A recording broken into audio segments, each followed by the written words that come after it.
Tiers-livre, atelier d'écriture, on est parti dans un cycle qui s'appelle « Vers un écrire film ». C'est nouveau pour moi, mais je sais que c'est décisif. Point de départ, la littérature, elle a son inertie, elle se reproduit, elle se construit, il y a toujours des sauts et des ruptures, mais avec ce long passé qui est le nôtre dans l'écriture, il y a une sorte d'inertie. On mesure bien, par exemple, comment petit à petit la photographie vient nourrir, inséminer la littérature. On a déjà travaillé plusieurs fois là-dessus. Pour le film, c'est encore accentué. C'est-à-dire que le principe de ce cycle, il ne s'agira pas d'aller faire des exercices de synopsis et tout ça, on n'est pas vers ou dans le cinéma, on reste dans la littérature et on va prendre très au sérieux que depuis 130 ans, nos perceptions esthétiques, la dynamique de nos perceptions, les cadrages, le temps, la séquence, le décor et comment tous ces principes de représentation, la plasticité mentale de nos espaces de représentation, c'est agrandi. Et dans l'histoire du cinéma, passage au parlant, passage à la couleur, immersif, même maintenant le 360.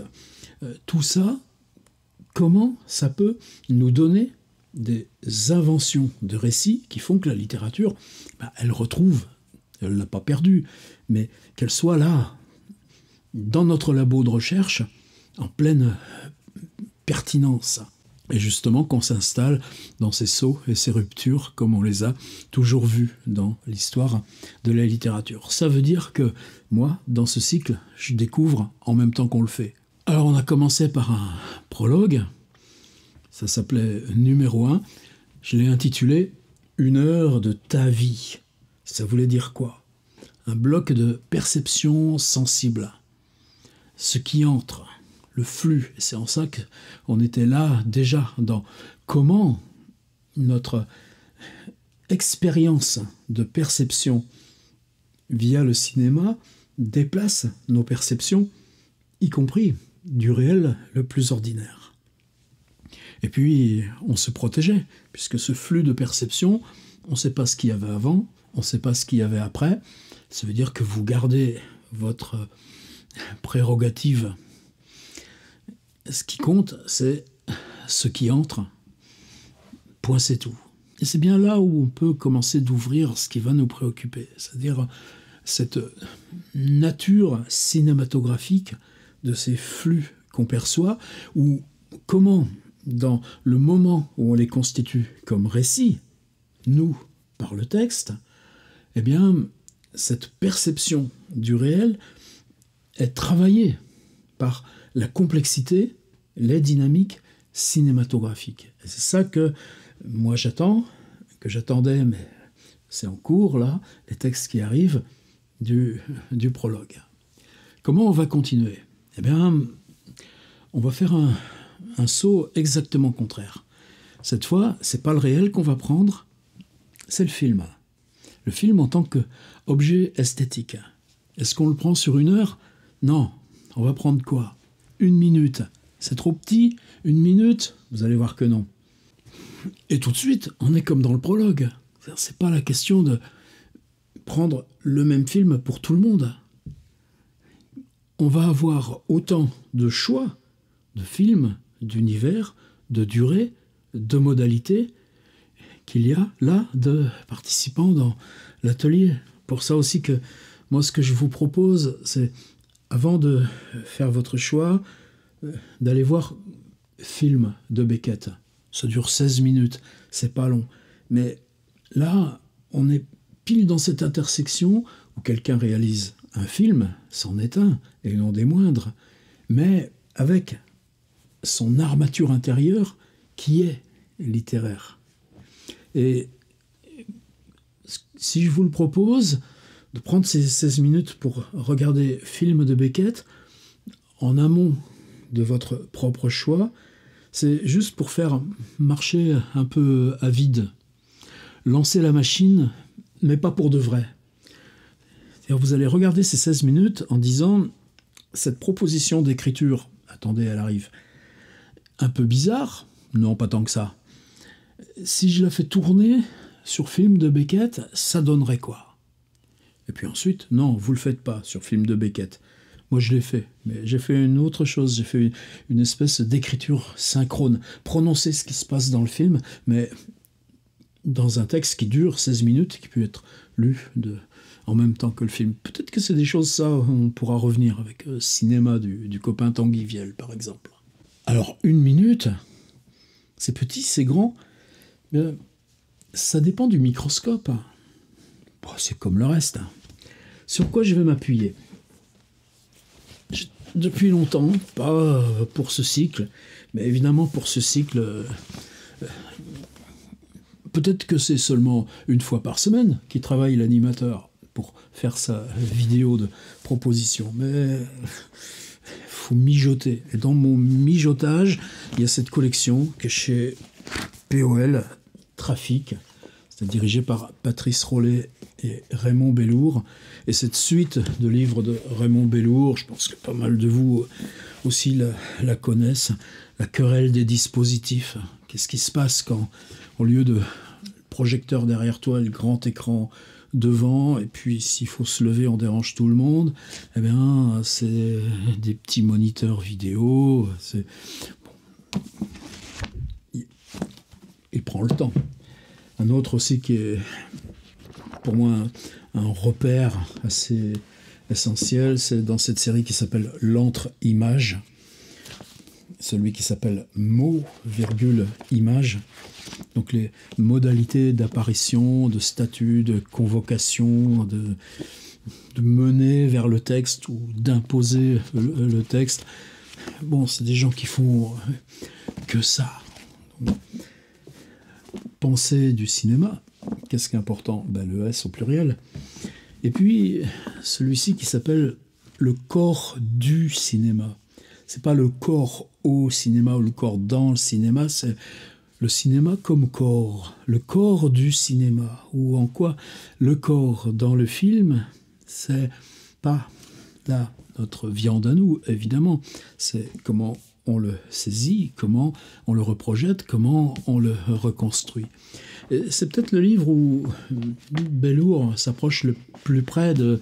Est-ce que c'est le mot ekphrasis? Est-ce que le mot ekphrasis convient? C'est-à-dire, est-ce qu'il s'agit d'un texte qui mime, qui copie, qui décalque un univers visuel? Quelque part, j'ai envie de dire oui. Pour une fois, peut-être la seule fois, on va construire une ekphrasis. On va construire un décalque textuel d'un fragment qui, dans le cinéma, se présente de façon visuelle, pas seulement de façon visuelle, mais le son, ça va venir. On va y consacrer au moins 2 exercices. Donc, prenons simplement cette nature visuelle, mais cette nature visuelle en mouvement. Et une nature visuelle qui, évidemment, même sur 1 minute, va être constituée, alors ça dépendra de votre choix, mais de plans, donc d'assemblage de choses différentes, même dans 1 minute. Si vous prenez une petite publicité de 40 secondes, vous pouvez avoir 20 ou 30 plans dedans.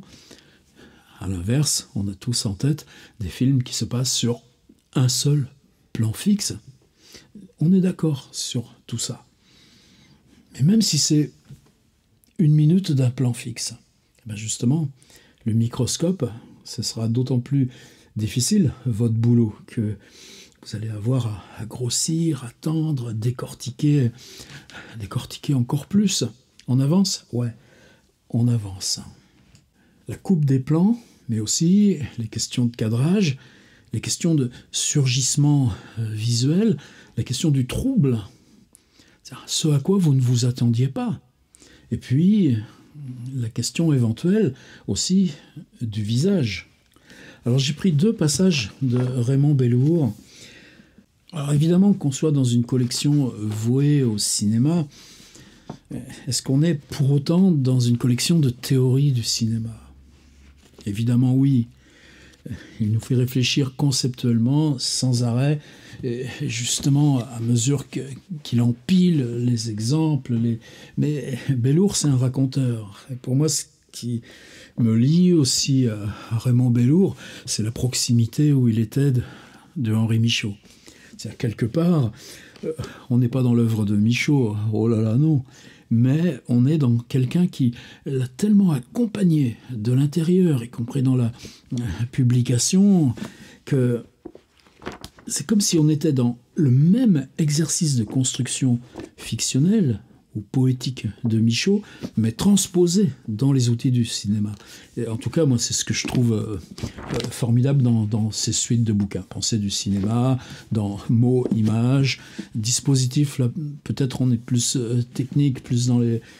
justement dans ces questions de théorie de la représentation. Et là, le corps au cinéma, en gros, il y a 3 parties dans le livre. Une première qui concerne, qui s'appelle l'hypnose. Donc on est beaucoup plus près, y compris de ce que la psychanalyse donne pour outils. Bon, c'est pas forcément mon truc.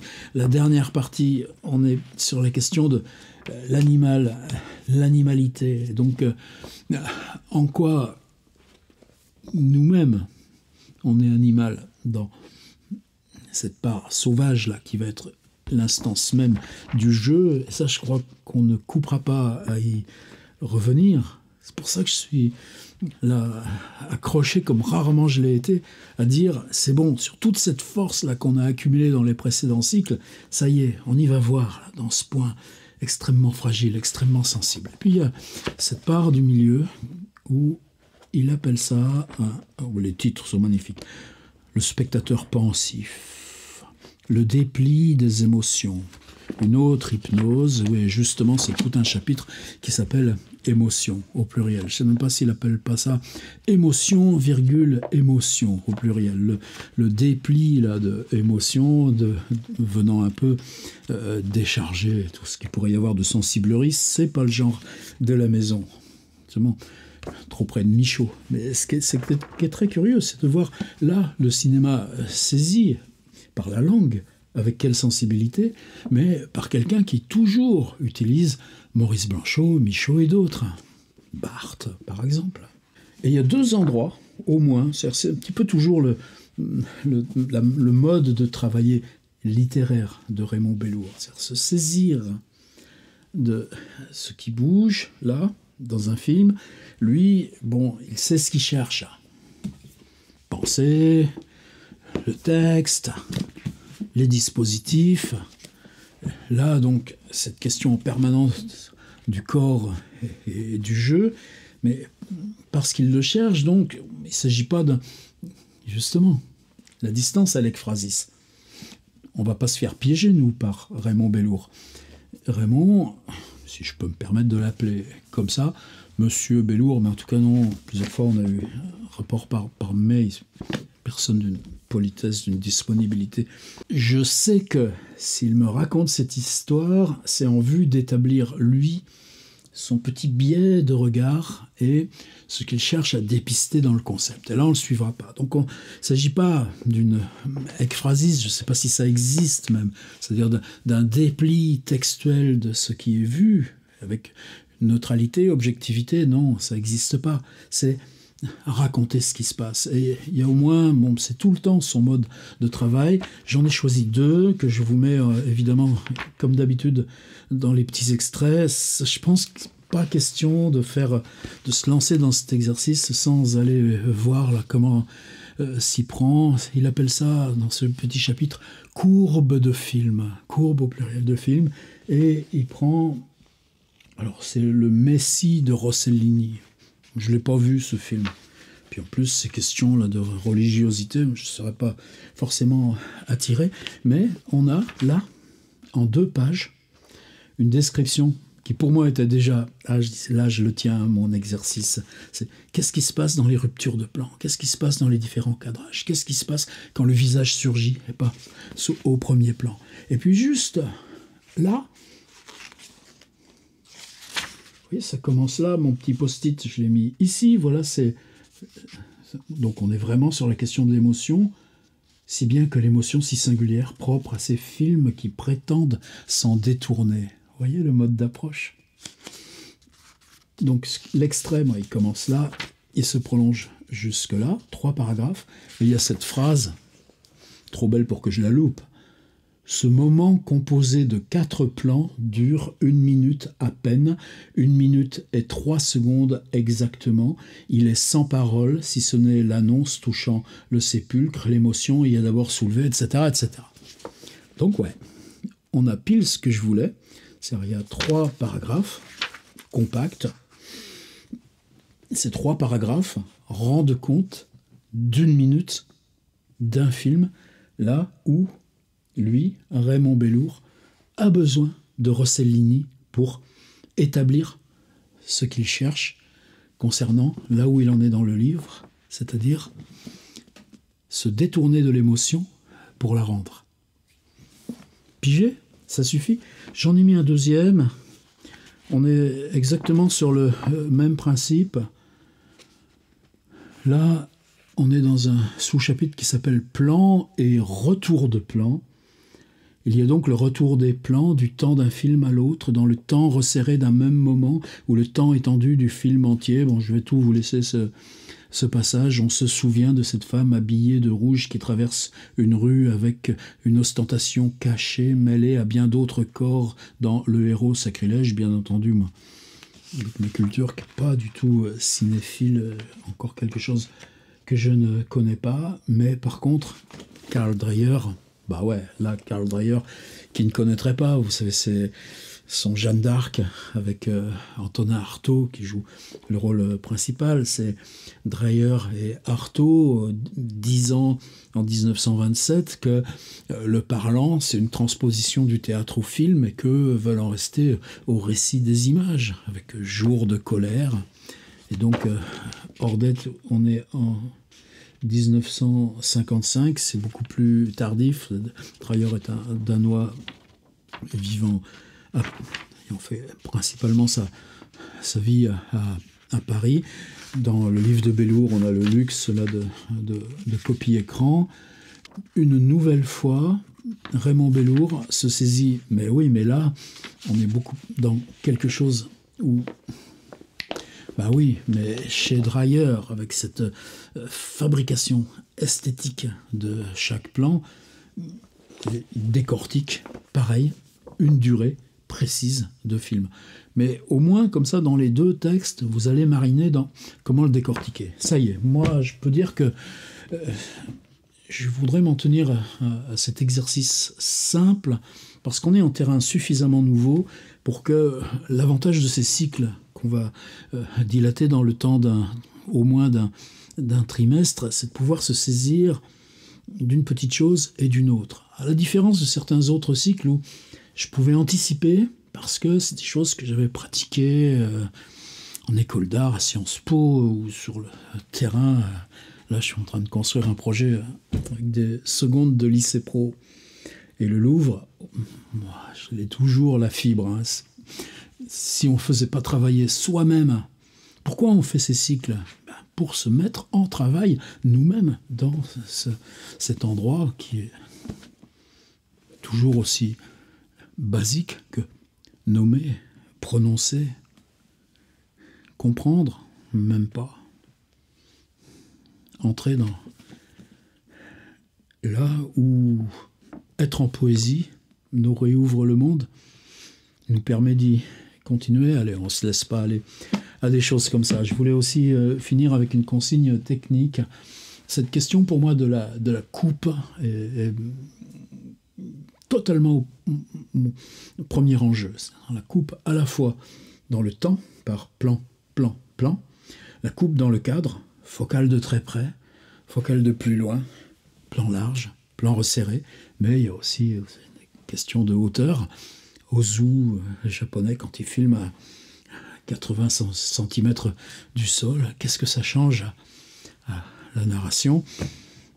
Et puis, donc 2 modes de coupe, parce que dans la minute, il y a une suite de séparations verticales, mais chaque séparation dans cette durée d'1 minute, aussi une séparation de la largeur par le cadre. Ces deux séparations, pour moi, justement, me venait toujours cette idée de coupe. Et puis, je suis tombé plusieurs fois, là, cette semaine, sur des textes comme ça. Vous savez qu'il y a un exercice que... Vous savez que moi, dans ces cycles, il y a toujours un moment où on travaille avec le sans ponctuation. C'est vraiment important pour comprendre comment la syntaxe elle-même guide la lecture et la tire. Et ça, moi, je continuerai toute ma vie à installer là. Si on commence à avancer dans l'écriture, la sentir dans ses forces comme ça les plus élémentaires. Ensuite, il y a une autre chose, c'est le tirer, tout simplement. Si vous prenez les cahiers de Paul Valéry, c'est des tirés. Si vous prenez le premier état des manuscrits de Flaubert, c'est des tirés. C'est les copistes qui remplaçaient les tirés par la ponctuation plus sensible. Mais il y a des œuvres contemporaines, je pense à Daniel Colobert, par exemple, qui s'écrivent aussi avec un système uniquement de tirés, où c'est comme les 3 points de Nathalie Sarraute. C'est une manière d'écarter les syntagmes, de mettre tous les syntagmes à la même valeur. Et en ce sens-là, en cassant la domination verticale de la langue, on casse beaucoup plus que la syntaxe elle-même.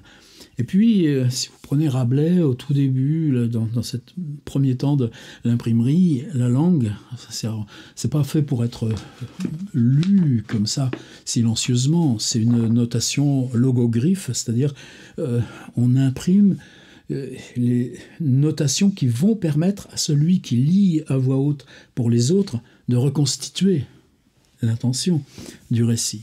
Et chez Rabelais, dans le premier Pantagruel, ça s'exprime juste par des slash. Enfin, ils n'appelaient pas ça slash à l'époque, mais en tout cas, cette barre penchée qu'on a sur tous nos claviers. Et dans Montaigne, il y a ce beau moment aussi où la suite de 2 points vient remplacer aussi, ça, chez lui il n'est plus question de slash, mais ce jeu des 2 points qui est à la fois une coupe nette, qui isole un ensemble comme phrase dans la phrase, et en même temps qui les égalise, qui dit non, la digression continue. Je trouve ça merveilleux. J'ai eu une édition de Montaigne où ces 2 points ont été respectés. Eh bien, nous, alors, sur Mac, moi, je le fais automatiquement.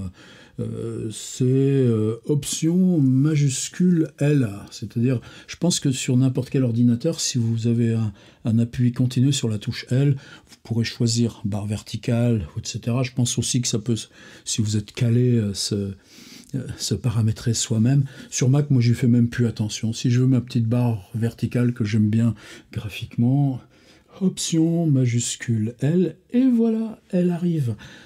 Mais vous avez ça sur toutes les machines, mais utilisez sinon la barre oblique, ça m'est égal. Mais cette barre verticale, elle donne de l'air. Elle est vraiment cette indication que le plan ou le cadre ont changé. Et donc ce que je vous proposerais, c'est 1 minute de film. Donc je répète bien, prenez le temps avant de choisir le film. Ne le prenez pas comme défense, ne le prenez pas pour dire « Ah tiens, je vais prendre ça pour l'embêter. » Bon, de toute façon, ça ne m'embête pas, c'est votre problème, c'est pas le mien. Se dire, prenez le temps de voir film de Beckett pour faire tourner l'exercice à vide sur un point très particulier de cette intersection film et littérature.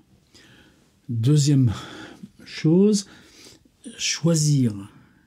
Alors, est-ce que vous le choisissez par l'émotion? C'est pour ça que j'ai insisté sur le fait que dans le corps du cinéma de Raymond Bellour, c'était cette section émotion, mais sur la base du détournement, de la contrainte appliquée à l'émotion.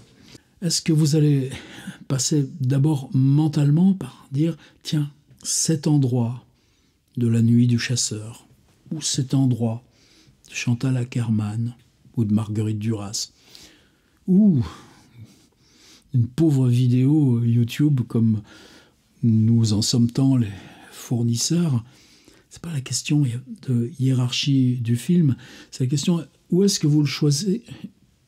La question est plutôt de où est-ce que vous allez le choisir dans votre affect, dans votre mémoire, dans ce petit basculement-là, parce que à 15 ans ou 18 ans ou 10 ans ou 25 ans, il s'est passé quelque chose en voyant ça, ou bien parce que vous avez envie de jouer avec ça. Peut-être que le film, vous l'avez chez vous, en DVD ou en streaming ou n'importe quoi. Peut-être que simplement, si c'est un film repéré, vous allez pouvoir en retrouver des extraits, etc. Ou peut-être simplement vous allez le recomposer mentalement. Ça, c'est pas mes oignons. Mais de toute façon, c'est juste 1 minute.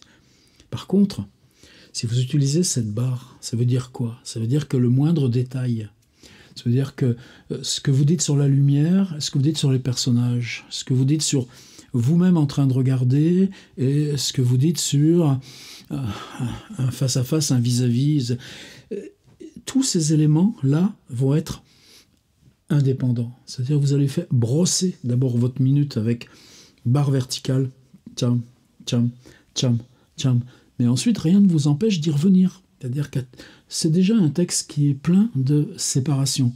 Eh bien, si à tel endroit vous voulez rajouter un grossissement, quelque chose qui vous revient maintenant que vous avez écrit le texte, il n'y a aucun problème, il n'y a rien à toucher. Juste l'emboîter à l'intérieur. Donc,